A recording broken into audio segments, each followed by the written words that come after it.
Exodus chapter 2, the birth of Moses.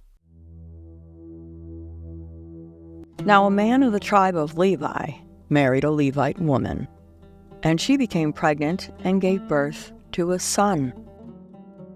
When she saw that he was a fine child, she hid him for 3 months. But when she could hide him no longer, she got a papyrus basket for him and coated it with tar and pitch. Then she placed the child in it and put it among the reeds along the bank of the Nile. His sister stood at a distance to see what would happen to him. Then Pharaoh's daughter went down to the Nile to bathe, and her attendants were walking along the riverbank. She saw the basket among the reeds and sent her female slave to get it. She opened it and saw the baby. He was crying, and she felt sorry for him. "This is one of the Hebrew babies," she said. Then his sister asked Pharaoh's daughter, "Shall I go get one of the Hebrew women to nurse the baby for you?" "Yes, go," she answered. So the girl went and got the baby's mother. Pharaoh's daughter said to her, "Take this baby and nurse him for me, and I will pay you." So the woman took the baby and nursed him. When the child grew older, she took him to Pharaoh's daughter, and he became her son. She named him Moses, saying, "I drew him out of the water." One day, after Moses had grown up, he went out to where his own people were and watched them at their hard labor.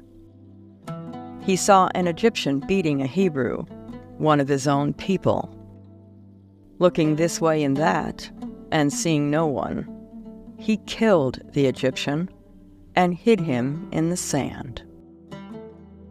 The next day, he went out and saw 2 Hebrews fighting. He asked the one in the wrong, "Why are you hitting your fellow Hebrew?"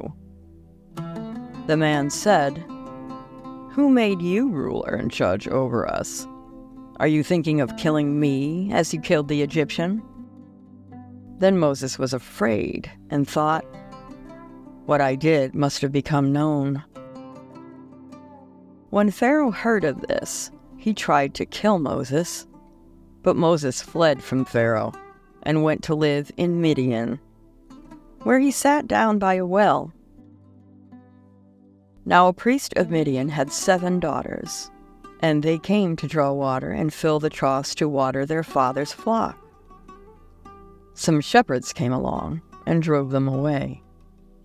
But Moses got up and came to their rescue and watered their flock.